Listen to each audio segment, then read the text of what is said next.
ThatGreatBusinessShow.com is brought to you by De Facto Shaving Oil, the best anyone can get. Made in Ireland, sold worldwide.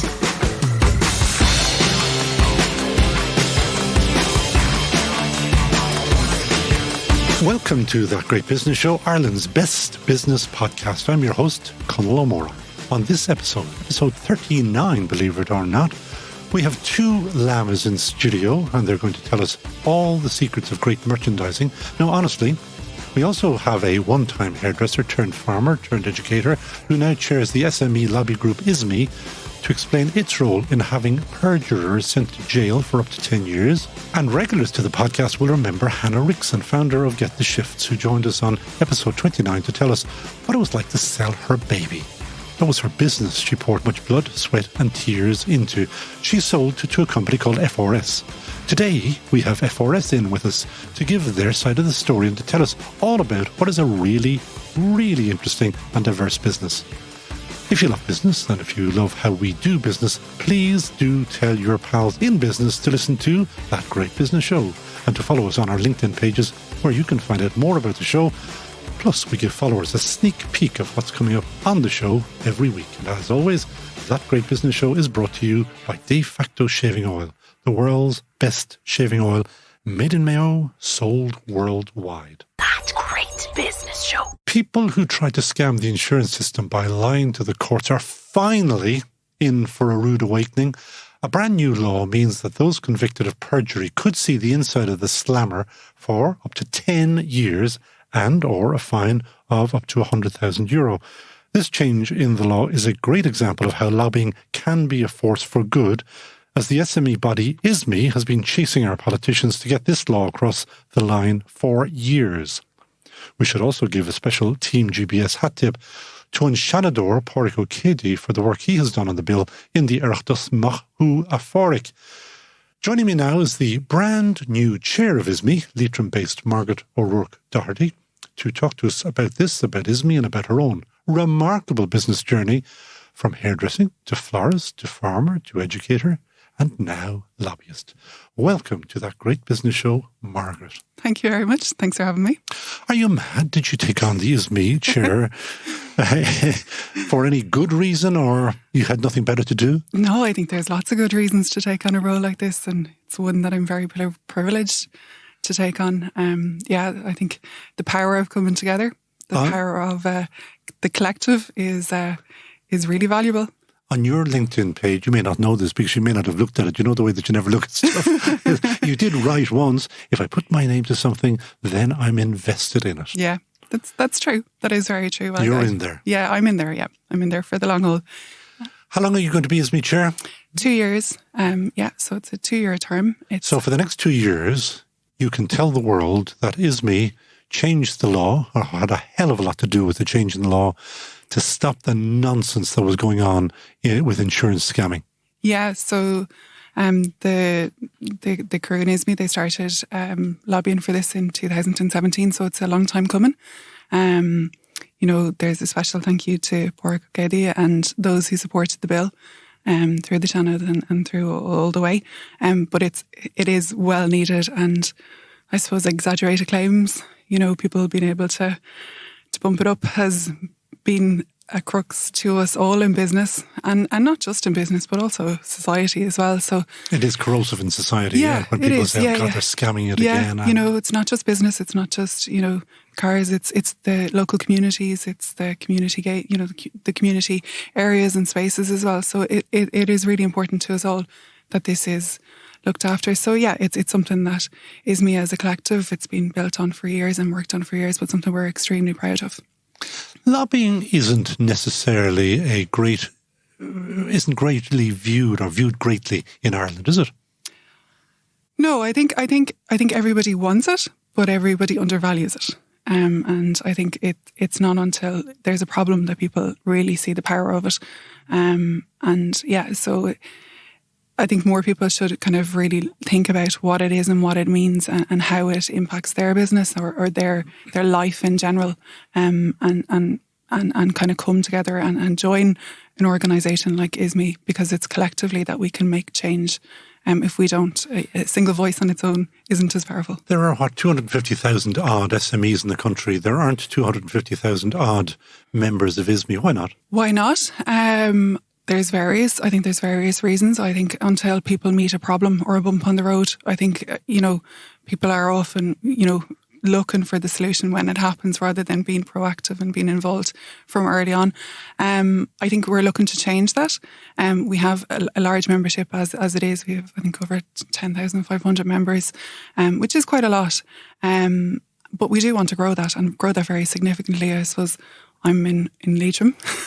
I'm very proud to say that. But, I'd like to grow the ISME membership around my area and across all of Ireland. And while we do have members across society in Ireland, we definitely want to grow and bring more members in from all areas and all parts of the business community. You have many business experiences. Talk to me about them. You were in hairdressing, floristry. You studied organic farming. You were, did I say a florist? I've forgotten half of the things that you've done. Yeah, I definitely have arranged it. I grew up in a pub. I lived over the pub. Remember that as well? Yeah. So business is kind of, I've seen it. And when you say a pub, was it one of those pubs with cornflakes in the window as well, or? Well, it was after that era. Was it? I grew up in Castlereagh in Roscommon, so it was at that time. I think when we moved there was something like 27 pubs in the area, which in a small town. So it was a pub, it was a restaurant, it was a shop, it was in everything, and then we lived above it. I was also a convent as well at one point in time as well. Okay, as you do. That must be a first. A convent in a pub or a pub in a convent. And when you set to work early? Yeah, so I would have always been in and out and cleaning glasses and doing what I was told, and generally, and anything you can do. That's what family businesses are about. So yeah, I was kind of always there. And then I left school and I went straight into work, and I went into hairdressing. I went into Peter Mark, and I loved it, but I was unfortunately one of those kids that had extreme dermatitis, and it was never going to be an option for me because it just... What happens? Is it the hair or something in the... Yeah, I was in awful shape. I think probably I should have figured it out because I'm allergic to horsehair. So... But that can be an allergy. Yeah. But anyway... It didn't... Hair and you were not... Hair and me were not compatible in any shape, make or form. Even though you've got long hair. Yeah. But to work with it and all the chemicals, it just wasn't going to work for me. Okay. So when you add the mix together... So I had to quickly... I suppose figure out what I was going to do. So I moved into reception. I was quite good at that. And then, I was there for a good few years and worked throughout all of their different chains and loved it. And then... People, you won't be the first person on this podcast who say great things about Peter Mark. They seem to have a magnificent ethic or ethos. Yeah. Well, I loved it. I loved everything about it. And this industry is it's a really vibrant, and it's actually noted as one of the happiest industries to work in. I think it's Kantar has stats on that from years ago when they done a poll that hairdressers are one of the happiest people going. I also know in COVID how much people love their hair and getting their hairs done. Yeah. And nothing else. It wasn't about a new dress. It wasn't about a new pair of shoes. No. Just my hair. Yeah, but that's for more reasons than vanity. I suppose it's dignity. It's how it makes you feel. It's the emotional connection to it. So I loved it. So yeah, so it was definitely for me. So when I had to leave, and it just broke my heart. So I tried many other things after that. So let's go through them. Yeah. Next stop I had a baby. So I have... Congratulations. So well, she's almost 18 now. So so I took a bit of time out of the workforce for that. And then I went back in there, worked in MBNA, and realised that kind of big sales environment. Was that up in Carrick-on-Shannon? Yeah, Carrick-on-Shannon, yeah. So so I was there for a while, and then So you're skipping over that. That wasn't your thing, obviously. No, it wasn't. It was lovely. Yeah, it was lovely. It was a lovely environment, beautiful buildings, fancy dress, and real kind of. I loved it, but it just wasn't for me. Okay. So I moving along. So then I think I would become the mother of reinvention. So I went in and I retrained as a florist. Because I could, as you do, I could see a real opening for that. And you told me that the reason that you went for floristry is that your mother loves flowers. Yeah, my mother, she loves growing anything that will grow. So, yeah. There's no connection, you know. Yeah. No, well, it just, anything to do with the earth or the soil she loved. So, so I trained as a florist because, well, I suppose when I stood back and I looked at what was missing around my area, I could see that there was an opening for florists, whether that be weddings, whether that be funerals. I could see that there was definitely... And this is again in Leitrim. This is again in Leitrim, There's one small problem with Leitrim, and that's the population. Yeah. 25,000 people is not enough to keep a lot of the stuff going. It definitely was a very viable business for me at that time, and my reasons for leaving it were nothing to do with the business. Moving on, go on, yeah. Yeah, so I actually set up a big enough florist in Mohill, which is small, but it's where Loughreen Castle is. Ah, okay. Yeah, so I had Loughreen Castle, and I had a good connection with Loughreen Castle and a very good relationship with the team that worked there. So I would have had a lot of brides. Deaths, marriages, events, so I would have had a huge amount of brides coming in and out to me. And so I really loved that. But skip on a few years again, and I was pregnant with my second baby, and I had an awful struggle with getting people, staff. I could, trained florists. There's must not be a lot. few and far between. At the time, there isn't. But we've solved that problem. Oh yeah, that's okay. Now I see. All right. Well, let's not jump to that one yet. So at the time, I couldn't get staff, and I was under pressure. And I suppose, as a mum who's just had a new baby, you have to make choices. At that time, I felt I had to make a choice. I was doing a wedding with one of my biggest weddings, and it was 7 bridesmaids and all of the bouquets and the buttonholes in the church, and my infant was attached to me in a little ling at 5 days old. And the day before I had her, I was at the wholesalers here in Dublin. Yeah, so something had to change. And you might have been a little tired. And I might have been a little tired, yeah. So you got through? Got through it, yeah. But I did make a decision that I just had to take a little bit of time out. So I closed the doors, and that was grand. And then I took a little time at home with the kids, and roll on a few years, worked for a few places, and then while I was doing all that, I was doing a master's in organic farming, which I loved. I had a real interest in horticulture anyway, and I still do. I absolutely love it. Actually, there is a big thing in Leitrim actually about organic, isn't there? Yeah. Isn't the organic centre? The organic centre is there, Ross Inver, Knockvicar, in even Leitrim Roscommon, there would definitely be a large number. But across the country, it's really, really grown, I suppose. No pun intended. Very good. Oh, we love puns. Yeah, so it is like horticulture to me is a fantastic career choice, and if you love it, you love it. But again, here's something from a female perspective. I don't have land, so I had to weigh up all my options. I had a young family, and I didn't feel at that point in time, not having land and not having that connection, that I could make a viable business. That's very interesting. Being a city boy, never would have crossed my mind, but that's a really interesting insight. Yeah. Okay. Yeah. So away from that, you go to...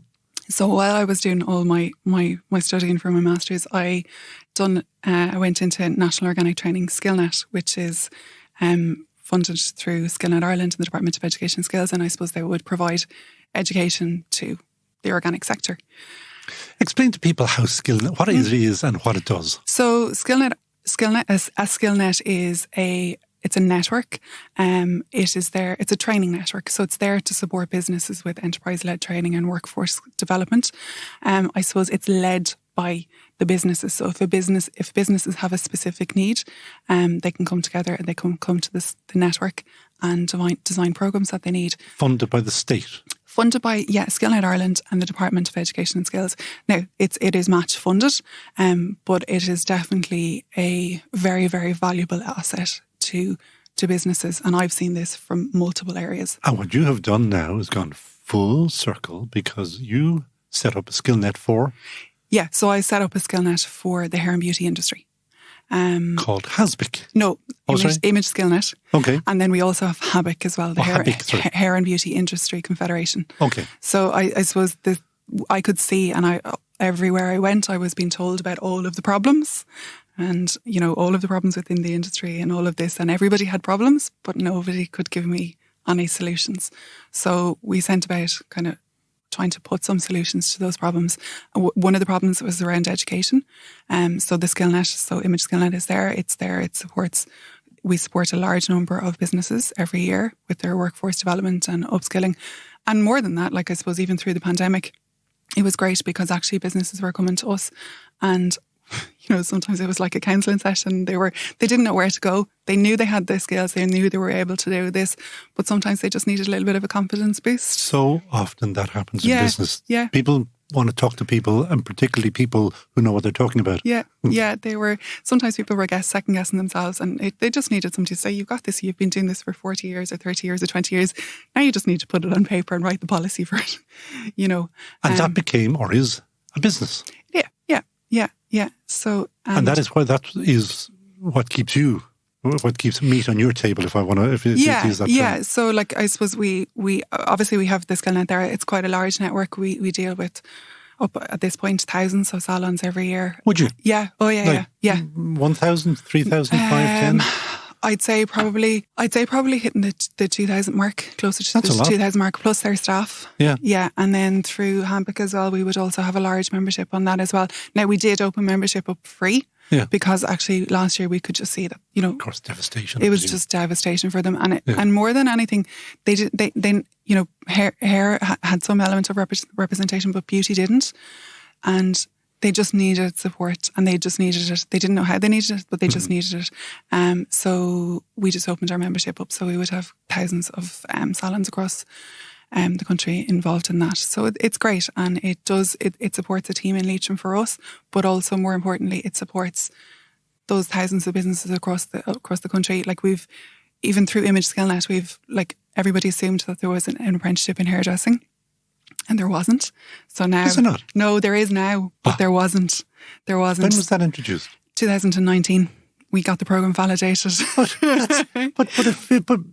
if I wanted to go and become a hairdresser, surely you start literally at the bottom. You sweep the floor and then work your way up. No. Yeah, you would try. You would do a traineeship. Yeah, but it's something that was not mapped to a national framework of qualifications. Okay. Yeah, it was missing from the industry. Now, obviously, there was fantastic training there, and you know, we wouldn't have this viable and booming industry if you know, the skills and talent agenda wasn't something to the forefront that has been there for years. But it was just in terms of that recognition and being on a framework that wasn't there. So we now have that, which is brilliant. I think it's there for generations to come. So apply all of the above to your new role as chair of ISME. Yeah. So there's lots I can bring to the role in ISME, but it's not just me. Like, we're a council of 27. National Council, which is a real... Would you put your hand up and said, I want to be it? Yeah. I have. And I definitely, there's lots of skill sets I have that I can bring to the role. And, you know, I'm not shy about kind of being able to take on challenges and say, we'll try and figure this out. But as I said, it is a National Council of 27, which I think is a really valuable thing, because there's 27 businesses from across all sectors, and we have various other vertical organisations in there as well. So it's a huge council, but also as well, it's a female majority council, which is the first time. Yeah, that's very good. Yeah, we've 15 women and 12 fantastic gents, and so that's really positive. Yeah. As you know, we're the only gender balanced business show in the world, I think. So I'm very pleased with that. Very proud of that. So what are you going to do with ISME with all the women? With all the women. Well, look, I think you know, I met with most of the council recently, and you know, definitely things like I suppose it's building on what has already been built, what has already been there. Like what the councils prior to us have done is fantastic, and it's taken that and building on that. So there's lots of things like, you know, our pre-budget submission has gone in. You know, we're looking at things like the implementation of the findings from the SME task force, you know, things like, you know, we want to be included in the LEAF, which is the Labour Economic Employer Forum as well. So all of these things we see as vital to bring in balance. To, like, when you look at the number of businesses that are SMEs in Ireland, you're talking 99.8% of businesses that are SMEs employing 68% of the workforce. You know, 50 of those employ less than, or 50% employ less than, you know, 50 people. we need our voices really heard and clear. And you can see from, the implementation of the perjury bill that coming together and having your voice heard and collectively lobbying does work. There's another little one that I just noticed, and I'd say it's because of COVID it hasn't been given due coverage yet.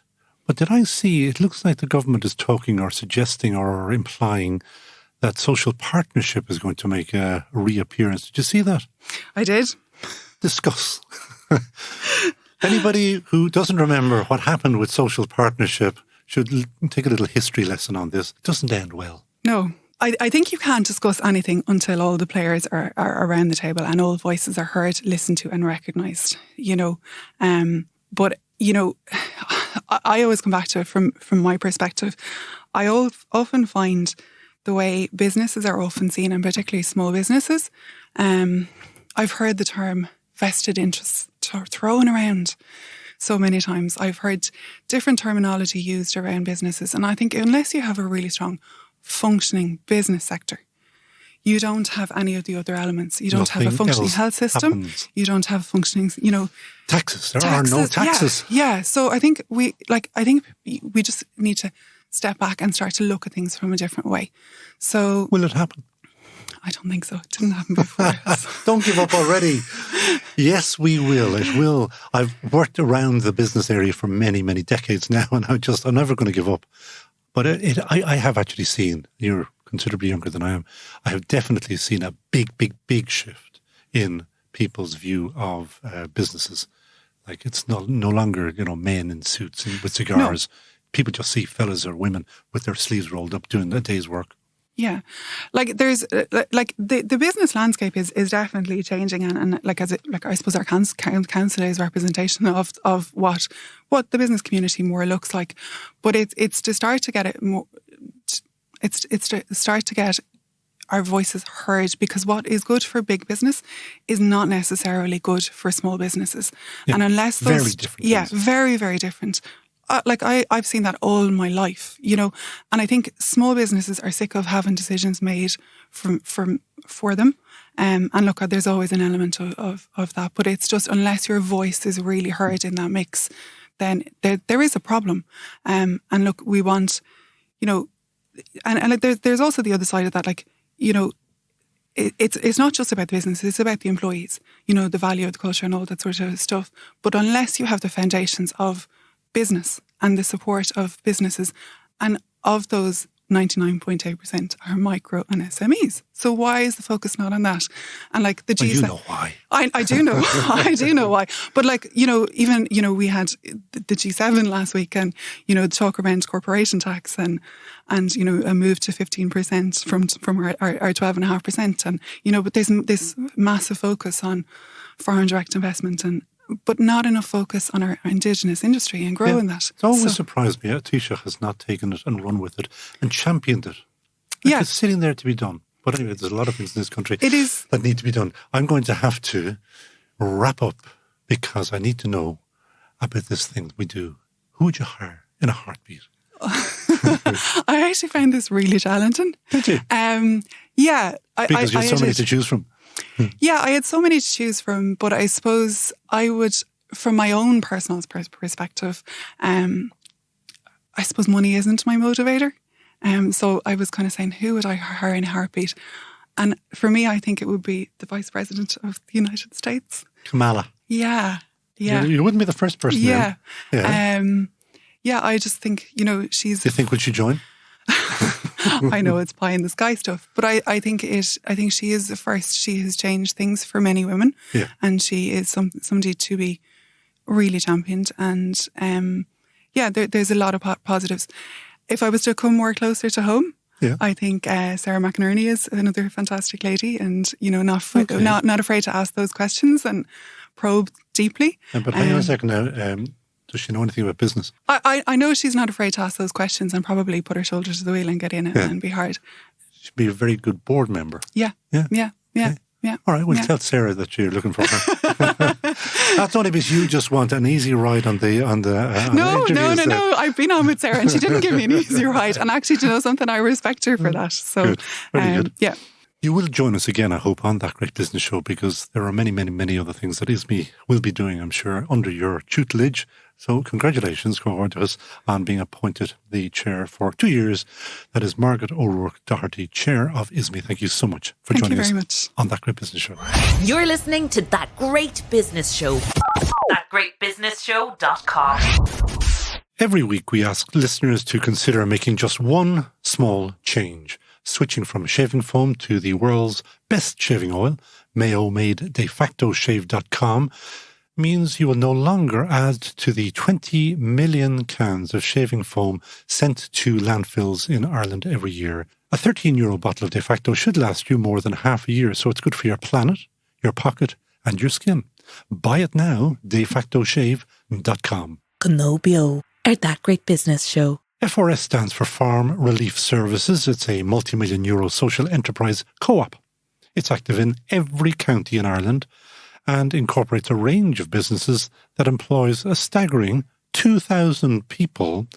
It has an annual turnover of 100 million euros, so it's big, it's successful, and yet many or most of you may never have heard of it. FRS includes farm relief services, fencing, recruitment, training, herdwatch, Torresnua, business services, employability, and most recently, get the shifts that we heard about when founder Hannah Wrixon joined us on episode 29 of That Great Business Show. My next guest, Peter Byrne from Roscrea, joined FRS 40 years ago, and he's just announced his imminent retirement as CEO, having given most of his working life to the business. Peter, welcome to That Great Business Show. Thanks very much, Colin. Delighted to be here. Well, I'm delighted you are here because I have known of FRS, or at least I used to know it as Farm Relief Services, for probably as long as you are working there. You have built some business. Yeah, it has been very successful. I suppose when I finished college back in 1975, I started working with McInerney, and about 2 years into that, the then Secretary General of McInerney, Paddy Murphy, asked me to look at the whole area of relief milking services, which were just getting off the ground here. Why was that needed or wanted? Because we had an awful lot of one-man units, a lot of farmers developing, expanding in the area, and we had just joined the EU, the EC as it was called at the time, and there was big expansion in the area, and there just wasn't enough labour on a lot of farms, and farmers need backup. And you see, fellas like me who were born and reared in the city don't really understand that the cows need milking every day. Twice a day. Twice a day. Yes. And there's no going on holidays. So when a farmer wants to go on holidays, he just or she just cannot, unless there's somebody who can step in. Yeah, the holidays is one part of it, an important part of it, Colin, but there's lots of other reasons why farmers needed a relief service back in those days as well. For example, if there was any sort of a family event, a wedding, funerals, whatever, they needed to be away from the farm, and they didn't always have to.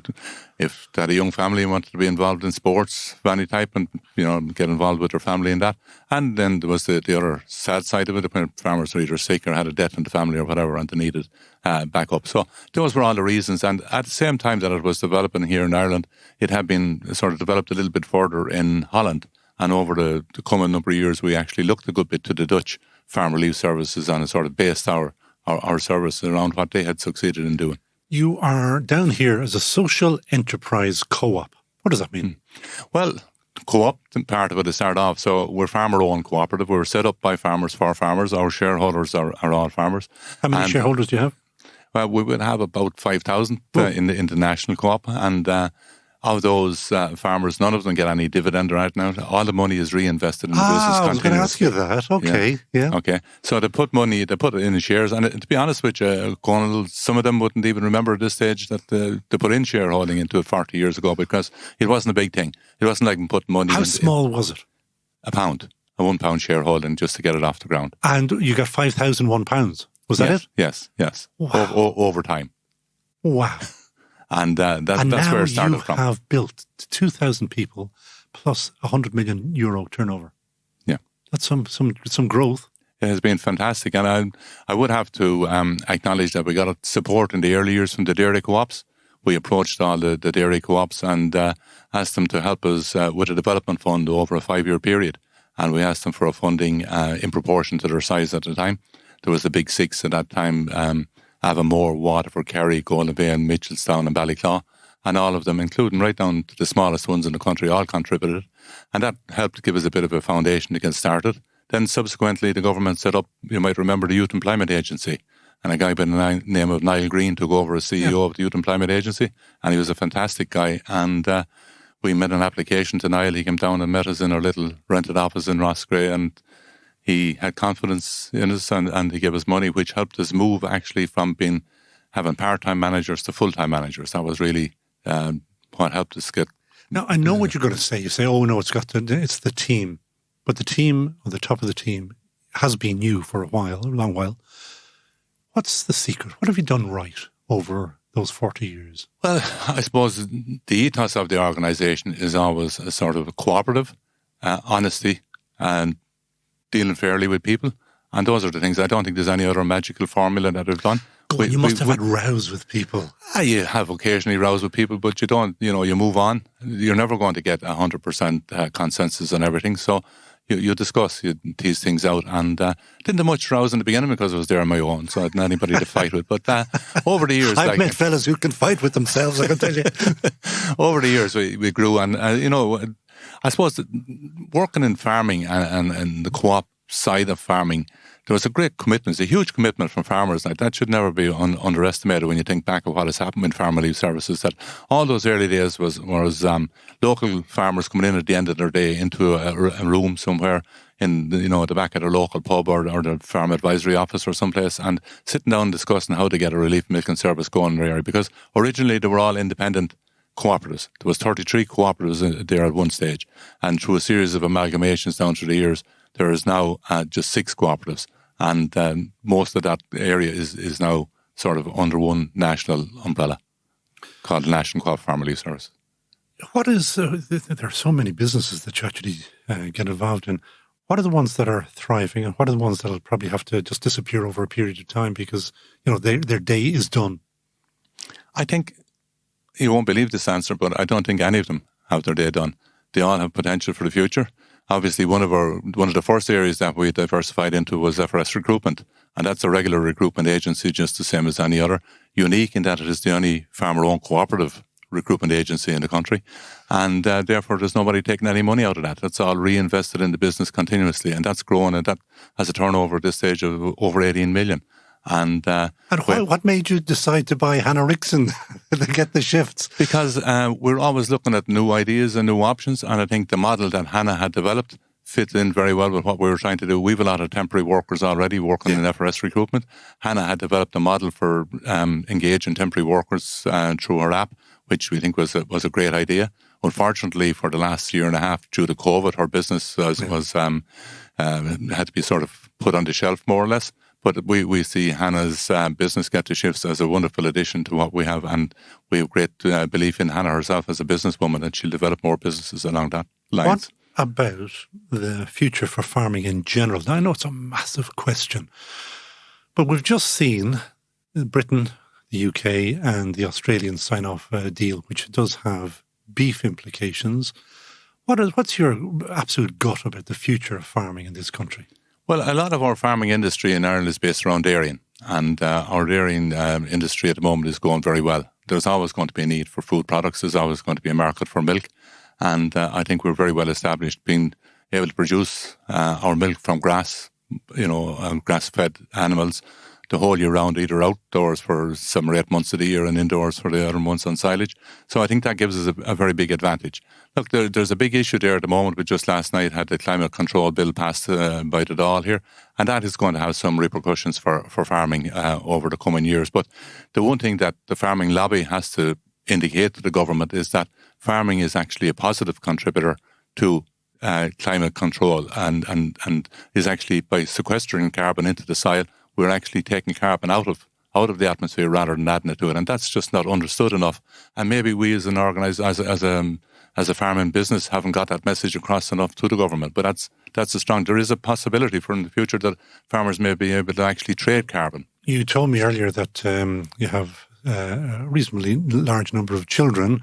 Are any of them allowed to drink oat milk, or do you even use the word oat and milk, or any of those words together? Well, I think at this stage, be allowed to do it doesn't really matter because they're all well outside the area of my control. They're all gone past their mid-20s at this stage. But look, I mean, we very much, they were all reared in the country, reared very much on the farming background. But you see, what I'm asking you is, you said the future for dairy is I understand where you're going with it. And not alone that, but also that the new types of meat that are going to be made in the factory, whatever, doesn't matter whether we like the idea of them or not, but they're there now. Yeah, but so, I think, Conal, on that, nobody has a crystal ball to be able to see 20 or 30 years down the road what's going to happen. But my view is that, we've had a lot of, maybe it's dangerous to use this expression, a lot of fads have come and gone over the time, but I think, very much, look at all the developing countries that are out there. Maybe a lot of those new developments are going to be more expensive and they're maybe at a different end of the market than where there is a huge potential for food for the future. So, look, I think we will always, and being, as I said already, such a green economy as we are in Ireland, I think we have a very good future away in farming. And there's a lot of young people, and I'm delighted to say this, there's a lot of young people entering farming in recent times. And while we don't have as big a number of farmers, we have a smaller number of bigger farmers, farming bigger areas of land. Does that not go against the ethos of everything that back in the day that we wanted? We wanted to have everybody having a little farm. But now we are heading towards the ranch, aren't we? We do. But if you look across every sector, I mean, how many one-man shops have you anymore? Inside in the local town, there was always the guy who had a pub and he ran it on his own. The post office is run by a man and his wife, possibly. All of that is gone. That's just a change that has happened in society, and we need scale now for farming. And if you have scale, I'm going to use the pejorative term, a ranch, because I know that gets up the nose of people. That means that they have proper staffing. Numbers are there. What does that mean by implication for areas of business that you're in, like the Farm Relief Services, if there's already, take a number, 10 or 15 fellas working on a farm? We have no ranches in Ireland, and we have very few farmers. That's why I said it. Very few farmers that have 10 or 15 staff. But there are farms that have 3 and 4 staff, and they still need. We supply those 3 or 4 staff in a lot of cases. They take them on directly through us rather than employing them as their own employees for various reasons. There are some advantages to doing that. For example, they have none of the paperwork and none of the legal employer legislation type of thing. That we look after all that for them. But there are other people then who have their own staff, their own employees, but those employees need time off as well, and they need relief. They need just busy times of the year. One of the big problems we have in Ireland is that farming is quite seasonal. The huge amount, and this is something that has gone that way more in the last 9 or 10 years. That is a lot more all cows now. We have this thing called compact calving, where the idea is to have all your cows calving within 6-8 weeks, and therefore that's a really peak time. And the cows are off grass at that stage. They're all in sheds. There's a lot more work to be done. And then when it comes to May, when the cows go back out in grass again, there's need for less labour. So there's always going to be need for that additional seasonal labour. So that's where our business is centred around. But we've also brought in some professional services into farming which weren't there in the past, like hoof care and pregnancy scanning. And, our latest addition there is Herd Watch, which is developed in the last couple of years, which is how the farmer manages his business now. So instead of having to write notes everywhere, he pulls out his mobile phone and just enters up data. For example, if a farmer is dosing animals now, he doesn't have to he has to record all the information for his records, but he can just take a photograph of the bottle of medicine. It's sent straight into his records on Herd Watch, and that's the job done. So there's huge changes. I mean, I was talking to a guy the other day who just bought a new tractor, £160,000 or euros for a new tractor, and I mean, that's sort of the level that, the bigger tillage farmers who are farming 300 or 400 acres, they need that sort of equipment. But look, that's the way things are going. We still have about 18,000 dairy farmers in the country, which is quite a sizable number. And those 18,000 farmers are milking more cows than was ever milked in the country before, By any chance, this is a long shot, have you seen Jeremy Clarkson's new programme on TV? Well, you have you? I haven't seen the programme, but I read a little bit about it. But I've heard a bit about it. £1 million pounds sterling is what he spent on a Lamborghini tractor that doesn't work. Yeah, I heard a story about a guy like that years ago who decided in a couple of wet days that he'd put a hood on his own tractor inside in the shed, but he got to realise that when he had the hood on, he couldn't get it out of the shed. So I think Jeremy ran into a bit of a problem like that with his tractor as well. So look, I mean, you are talking about a rancher there. Obviously, I believe he bought 1,000 acres as sort of just... as you do. Yeah, exactly, just for something to do some evening. And that sort of thing doesn't happen in Ireland. We have people who are dependent on their farming for their living. We have very few people who have what they call armchair farmers who you sort of own a lot of land and have somebody else managing it for them, which was Jeremy's story. Where do your big ideas... Now, I know I can tell that you're a very modest man and you're going to say, oh no, it's not my idea. But you've obviously been sitting there thinking about how to grow and grow and grow because you've made this thing grow. Where did the big ideas come from? Well, I'll just give you an example. That's an interesting question, because I'll give you an example. One day, back in about 2010 or 11, I was talking to our IT manager about... I had this thing in my head. I'm not a big IT guy, as you probably from my age realise, but I said, look, IT is always costing us money. Is there any way you can actually come up with an idea that'll make money? And what I thought about was a very basic sort of thing that he might set up sort of training or helping people who had computers and weren't very good at using them or something like that, and he'd generate a bit of a training business. But he went away and he came back with what is now HerdWatch as a farm management tool, because one of the first things he discovered that 90% of farmers in Ireland weren't using any sort of management system like HerdWatch. There was one or two other alternatives around. That's just how an idea came. With the subnet forums, yeah? If you wanted, I could say, well, that was my idea because I told him, but it wasn't really. It was he actually came up with quite a different idea. Like, how did the recruitment come? It came because we were already supplying a lot of labour into farming, and we had people outside of farming then asking us to supply labour to them. And because of a very important relationship that we had with revenue, whereby our guys were treated as self-employed, we wanted to keep that business completely separate from the non-farming sector. So we set up a recruitment company to supply labour outside of farming, and that's where FRS recruitment has come from now. We always had to do a certain amount of training of our own staff, so we saw an opening in the market to train other people as well, so we set up FRS training. And a number of years back then, we tendered for a contract that the Department of Social Protection put out called JobPath. And the purpose of JobPath is to get unemployed people back into work. And we successfully tendered for that in combination with an English company who had been doing similar type of projects in the UK. And it worked very well as a joint venture until they went out of business in the UK. And we actually bought them out.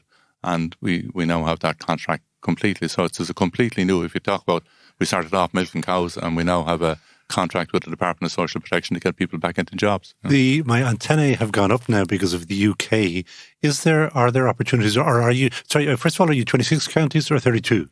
Well, we're essentially 26, but Donegal Farm Relief Services cover across into Northern Ireland, and they have provided services there. So we don't have an actual base in Northern Ireland, but as I said, Donegal provide quite a lot of services such as hoof care and scanning and relief workers across the 6 counties. There's 6 counties next so for you? Will you grow into Northern Ireland? Oh yeah, HerdWatch is on sale in both Northern Ireland and the UK. We have over 15,000 farmers using HerdWatch at the moment, and they are both the vast majority of them are in Ireland. Many of them are also in Northern Ireland and the UK, and we look at expanding that particular product globally because it has potential globally. You know? Fantastic. And then anything else that you could do in the UK being the next near natural market? Well, obviously something like recruitment would transfer anywhere because it's a standard recruitment agency. We haven't looked at any part of the UK. We do want to grow our own business, just like you mentioned there about taking on Get to Shifts with Hannah, and we would be looking at other opportunities like that. So if an opportunity come up in the UK, but bear in mind now, Conal, that I mentioned that I am finishing up in 6 months' time, so it'll be somebody else's job. I have to ask you, because I loved it. What do you think of the name of the business, Get the Shift? So you're going to keep that?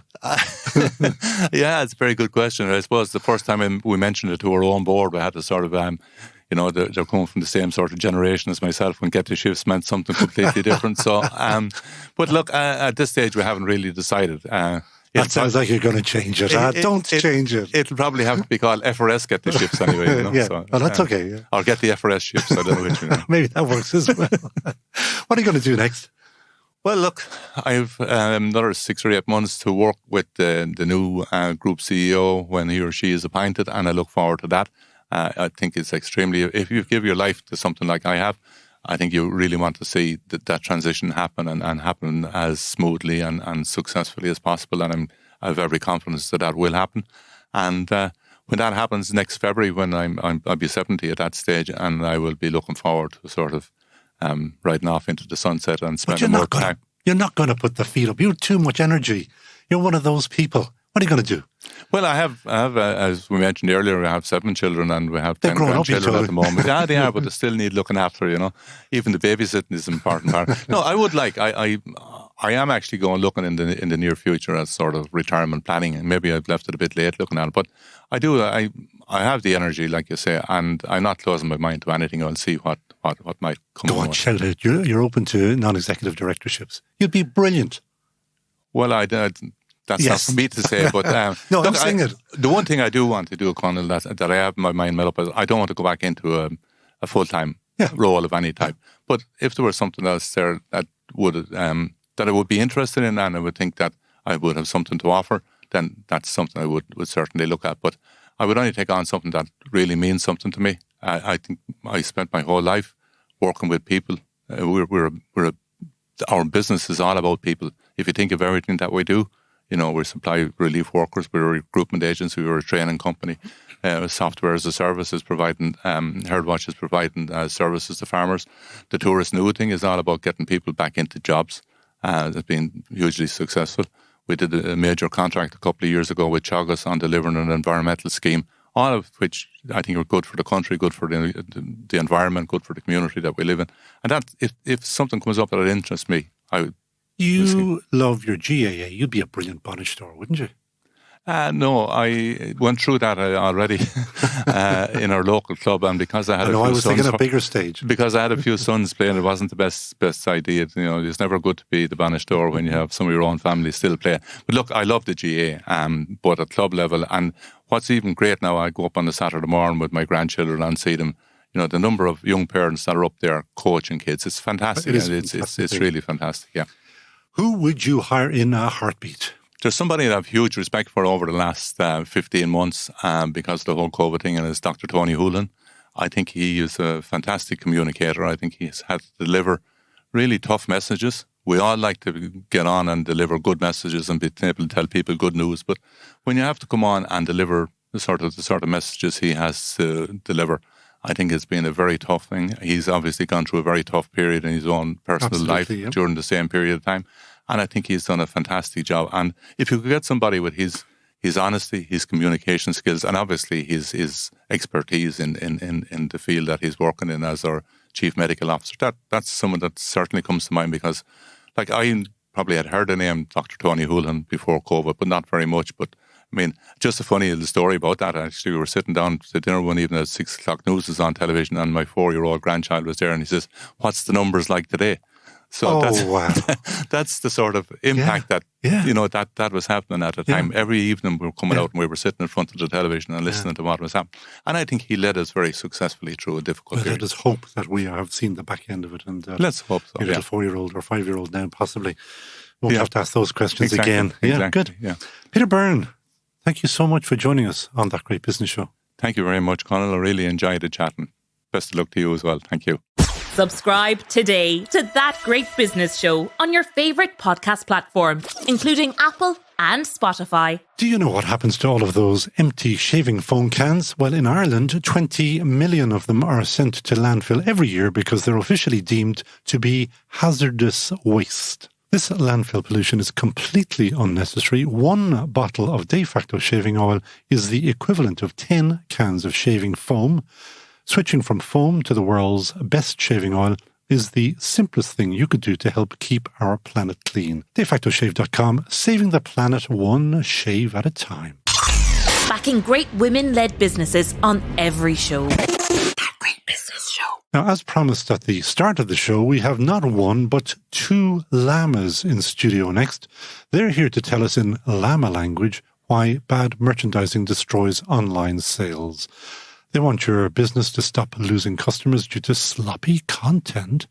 And it is a successful business, having already raised 1.5 million in funding and just now closing another 2.5 million euro. Not bad cash. My talking llamas are Karina Kelly and Jolene Looney, co-founders of Content Llama, a software company based in Donegal town.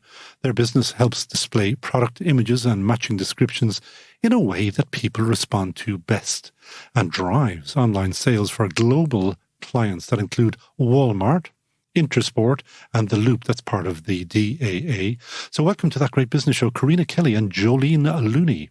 Thank you. Great to be here. Thanks. You both sound very quiet. You weren't quiet 5 seconds ago, were you? Now we're recording. 2.5 million on top of the other 1.5 million. Who's giving you all this cash? That's Karina speaking now. Yeah, I guess great supporters, but in general, people that can see a great team and a great opportunity. Are these big VCs or is this local this investors? Round, which is the 2.5 million round, is made up of Elkstone Ventures in Dublin and well-known? Yeah, angel investors and the Western Development Commission. We know the WC very well. Yeah, so I'm delighted, being from Roscommon. They're only down the road, that they're actually going to be part of this. So I would have known about them for years, even in my 20s. So for me, it's a big tick box that they're actually supporting and backing a venture that I'm involved in. You must have a big purse as well. You've tucked away €4 million in total. What are you going to do with it all? No, not exactly 4. So it's 2.5 this raise, and before that, it's about $500,000 from I beg your pardon. I did say 1.5 previously. Yeah. So in total, you have 3. About 3, yeah. Okay, well, it's still a lot of money. Yeah. What are you going to do with it? So this is the part of the journey where we actually get to be quite strategic about what we do. We've spent the last couple of years looking at this problem space and what the opportunity is, and really honing what a good plan would be. And now what the 2.5 allows us to do is to build out the team that can take us there. So that will be a product team, a commercial team, and a back office team that will actually help us bring this global. And the two of you met online. So you had nothing to do with merchandising, really, did you? You were in, not quite credit card, but in merchant card services, isn't that right? Yeah, I mean, That's Jolene now speaking. This is Jolene, yeah. I mean, it was about 10 years ago now. So we were both in area sales for a payments company at the time. So I wouldn't even say we met online. I mean, we met in the flesh at, team meetings and things like that. But we were two opposite sides of the country. I'm from County Limerick, but based in Kerry. And Karina's from County Roscommon and was covering Northwest at the time as well, living in Donegal. So yeah, I mean, we met up a number of times, and we just, Karina moved on then a number of years later to go back into entrepreneurship, and we just kept in touch. And while she was being an entrepreneur, she thought of you. Why? Yeah, so I went through the New Frontiers program, which allowed me to develop an idea, which eventually became this idea with Jolene's help. But that program is fantastic, isn't it? Yeah, it really is, because actually what that program made me do was talk to retailers. So you think you know what they want, but it made me. They said, you have to. And in that process was the first ideas around this, that what they needed was support with content. So they also make you write a business plan, which I've done before but didn't particularly want to do. And as I wrote that business plan, Jolene Looney's face kept coming to my mind. I got to the commercial part of the business plan. I knew this could be global. I thought, how can we make it global? And she was the only person I could see. So I also knew that she was really well paid where she was. So what I did was I passed her the business plan just as here's what I'm thinking of doing. What do you think? And she was interested, and it happened there. Now, let us go back one step and explain, what is the business? Merchandising, we all know, that's when you go into the shop and you have your Mars bars and you have to make them more prominent or whatever. But you're merchandising online. Is this a specific skill? Is this something that people are not doing properly or have not been doing properly until you landed on Earth? So, a bit like, I suppose when you talk about the present environment, a bit like what Musgraves, I suppose, does for present, is it puts everything under one roof. So what we do for online is we provide digital web-ready merchandising information to online retailers. So it's a single point of access, a gateway to all their suppliers and brands. So, a typical enterprise retailer could have 300 or 400 suppliers and brands, supplying product into their business. But equally, all those products need to be merchandised online. So instead of having to reach out to 300 or 400 sources or 300 or 400 platforms, or, the brands are very savvy and are getting better technology, but it still doesn't remove the issue of having to reach out to them all, collate all this information, and then it has to be transformed. So images need to be resized, renamed, sequenced, as do product information, reformatted, and to meet the requirements of your web platform. So we've pulled all that into one platform. So we're the link between brands and online retailers. I do ask this question, and I'm kind of wrong to be asking it, but it comes to my head. Surely somebody else is doing this already. Karina. Yes, they are people. So this goes back, I've been dabbling in e-commerce for years and years. And so this online merchandising started with a person in an office going out to all the brands, collecting all the information and getting it ready for the web platform. And that was okay until every product had to be put online. So in the beginning, 5 years ago, it was really just okay to get one image up, and it was okay to have a percentage of your catalogue online, but now it's not. And it's also not okay to have it slow going up online. So when you need speed and when you need your full 100% stock list online, what happened in-house doesn't work anymore. And then you can have a gem of a person or two people that might be working on it, but if they're gone on holidays or if they're out, or like the people thing just doesn't work. I liken this to, general retail back in the 80s when people managed the whole movement of goods and everything. And that did get improved with ERP processes and, stock taking that happened automatically. That's what's going to happen with online retail. Everyone thinks, it's e-commerce, so it's really tech savvy and everything must be perfect. And it's not. It's a hot mess under the bonnet, and that's what we're in to fix. And tell me some of the big mistakes that people make, and that you fix, and give them, we like little insights, we like tips. What should they not be doing? It doesn't matter what they're doing, say selling blankets or selling horses or selling cars or whatever. Yeah, I suppose what I call a static website, or as actually one of our brand partners described it as, a website is like a house, painting your house. You do the kitchen, the sitting room, the dining room, and before you know it, you're back down painting the kitchen again. So when people go at websites, they think, sure, look, we'll get the whole catalogue up online and it'll be grand. But, there's constantly new stock coming in. It constantly has to be refreshed. So that's, certainly in the small, medium business space, definitely something to be considerate of. In the enterprise space, when you use the term enterprise, you're talking about big companies. Well, yeah, probably 10 million online turnover and above, which is where we're happiest and where our service is best utilised. Some key areas there to look at is how fresh the content is. So brands do change imagery a lot. Product, actually recently a lot on the back of COVID. So a lot of product images have had to change because products are being filled in different countries and things like that. So I can just see this nightmare. Yeah, it is. It's a nightmare. Yeah. But it's this nightmare that you guys are fixing, is it? Yeah. Now I'm beginning to get it. Now, what about other companies? And I'm not sure exactly, does it do anything like you're doing? Pointy, for example, are you familiar with Pointy? Is Pointy a competitor? Or? Oh, God, no, different space, yeah. Well, not total different space, a different space. But, and so go back again, if it's not Pointy, are there other companies, be they in Cyprus or in China or wherever, doing something similar to you? Not really, and that's not being evasive, because the worst thing you can do as a company is say we've no competitors. And nobody would believe you, actually. No, so it's not that there are replacements for us. Most of it is human-based. And that's just because this has only blown up in the last 5 years. So that whole content value chain from a product being created to getting online, there have been loads and loads of companies coming into this space to fill the different holes that are there. And we're just coming in. We're one of the first in this particular hole. This is the hole that was left because it's the biggest mess. So almost everyone that's presented to us to say, would they be a competitor?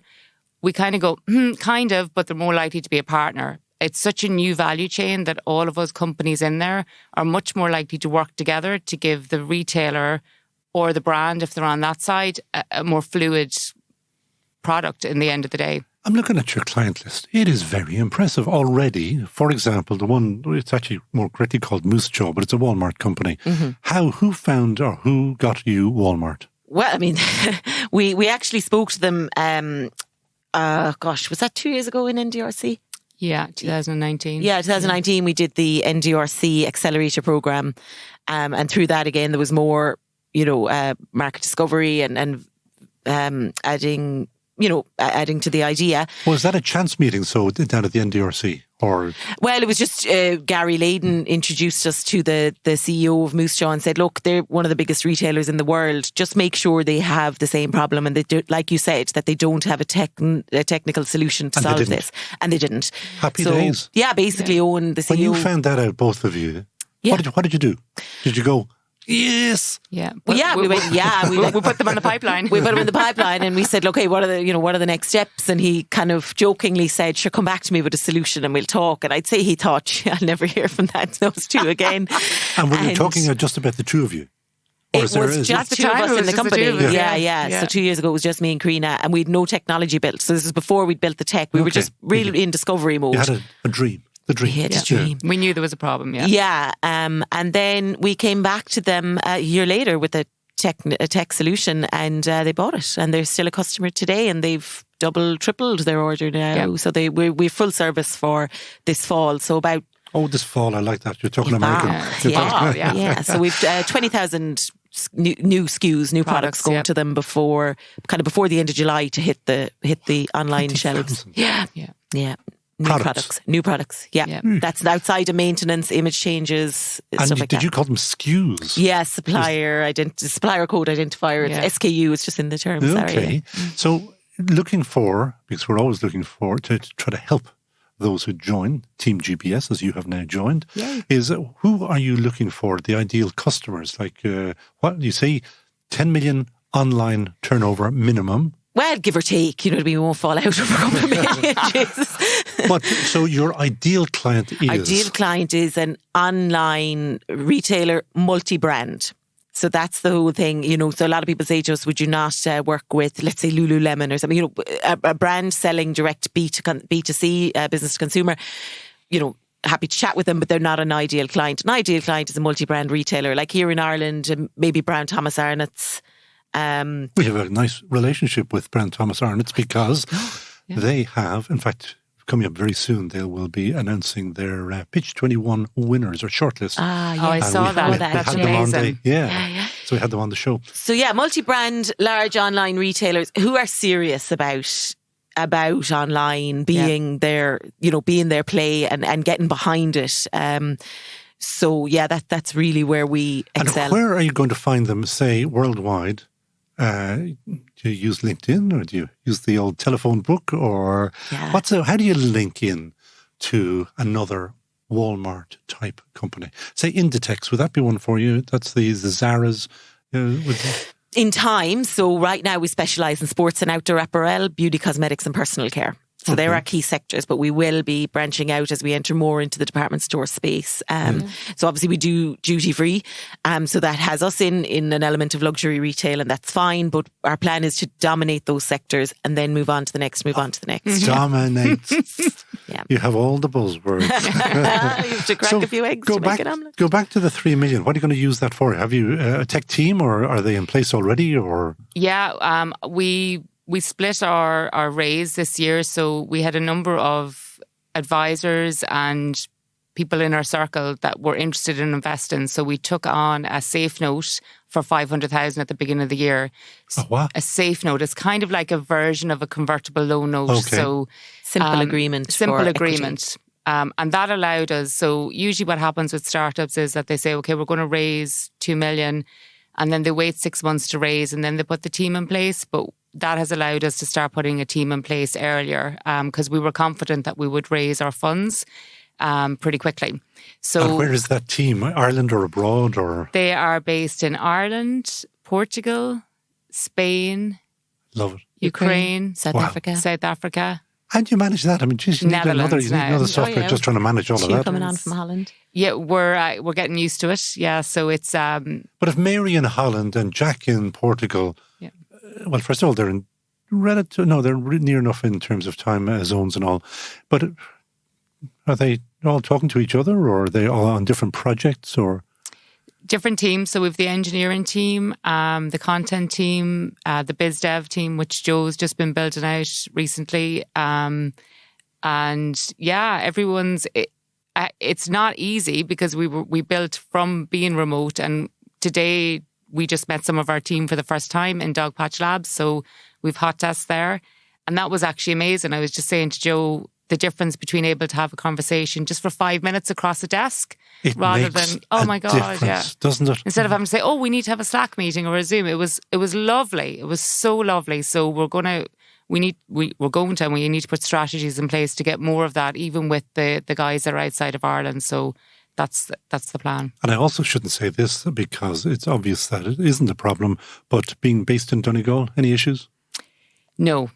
Because when COVID allowed us to be remote first. So just before COVID, we were going to take an office in the RDI hub in Kerry because we were like, well, would you Kerry? Would you Donegal? And we were trying to figure out with talent, where would be the best.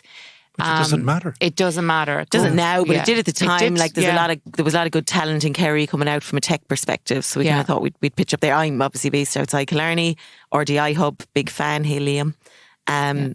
But now totally remote is acceptable. Yeah, and all over the world. Yeah. Because they're doing the same here. So I say, fine, you find the best talent wherever it is. Mm-hmm. Now, we do and it's amazing for us if we can hire on the Western Seaboard because we're actually bringing employment then to that area. Of course, and people want to live there as well. Yeah, so we'll stack the odds for that. We'll do whatever we can to... Extra points for those who apply from the Western Seaboard. You're only saying that to keep the Western Development Commission. You can't say that, but no, but it's true. So we did say to the WDC, we're remote, but we can stack the odds to the West because how we present ourselves in the West of Ireland and how we promote the jobs that are available can attract the talent from the East. As you can see, it's happening already, the big exodus.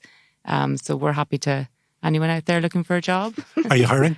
We are. Always hiring. We are always hiring. That's our new tagline. Who are you looking for? You better shout out what you are looking for. At the moment, we're looking for a financial controller within the next few months. And the most important hire for us right now will be a COO. So job description in the making. But if there's any operations people out there that want to come on an amazing journey with us too and the team, that's our next. And probably Dev. I think we're probably looking for more Dev, are we? Dev, I think they're okay now. The last two pieces of the puzzle are in. Dev being not the famous former politician. Not that Dev. The world domination, I know it's flippant in some ways to say it, but do you dream of world domination? Yeah, it's not flippant. It's the plan from the beginning, to be clear. No, I mean, it's easy to say it. Everybody who plays tennis wants to play at Wimbledon or whatever. Yeah, no, that's why we're here. So both of us could be very successful doing whatever we want to do. Both of us could set up this business to be an Irish business, a really strong Irish business that does something. We're not in that game. We're here actually to build a global business. So that's our aim. It's not, oh my God, we have a global business. Isn't that amazing? How did that happen? We're actually here to build a global business. And what drives that? Where did that drive come from? Work smart, not hard. If you so we're building obviously technology. So it's what we would say SWAS, software with a service. So to look from the outside in, you'd go, okay, this is a service business, but actually it's not. The technology that's been built and that will continue to be built out under our new CTO will actually empower us and empower the business to scale and onboard and deliver to customers so much quicker. I mean, it's going to get to the stage where you can send in a request for, 100,000 new products and probably have a number of them delivered same day and continually. So we're at that stage now where there's same day deliveries and things like that. Oh my God, really? Yeah, but there's always... For that size or that number or whatever, but it's all automated, I presume. You couldn't... Majority, it's brand dependent. So that's the thing that's the thing that people miss maybe with our business is we're not writing copy. So what we're doing is working with the brands. Taking it all in. Yeah. We work at the highest level with brands, licensed information from the brands that they've worked so hard to write and put their own brand truth into. We protect actually all that for the brands. So the brands are our partners. So what we're trying to do for brands is represent their products in the best light with the authenticity around the product. So make sure the images are kept perfect. They'll be resized and renamed to meet the retailer's needs and things like that. But that the copy is merely reformatted, spell checked, things like that. But, we're not overwriting anything they do. So that's what's allowed us to deliver huge volumes of information to retailers really quickly, because we're deep diving in those sectors. Yeah. So if we went on like a spray and pray approach now and tomorrow said, let's go into hardware and let's go into furniture and let's go in, you're not going to deliver a level of excellence to every sector. Yep. So, but the technology will be built out. That's what will allow us to be global. I mean, there's no barriers now. The only thing that's holding us back right now is just the rate we're scaling and getting talent. And when are you going to sell? Well, good. You weren't expecting that, were you? Good companies get bought. Yeah, they don't sell. we don't sell. Good companies get bought, right? You have all the buzzwords. When the time is right. Yeah, for sure. Okay, when it can add value to another partner. So if a partner in the food chain came to us that we could bring value to their offering, that would definitely be of interest to us. We don't really want to be bought to be sunsetted and shelved off somewhere. You're going to sit in the sunset, I'd say. Somebody will buy us, or we will buy somebody. That's how the sector is, and it just depends on what that looks like. And your growth plans, are you looking at 18 months? What will you be looking like in 18 months' time? That's you, Joe. Oh gosh. Yeah, I mean, we're very aggressive growth plans for next year. This year, quite aggressive. So we're growing at a rate of 15x per month as it is. But from a base of 0 this time last year, that's not as impressive as it sounds. I actually always remind people, simple math. 15 times 0 is still 0. No, we're looking at an annual recurring revenue the end of next year.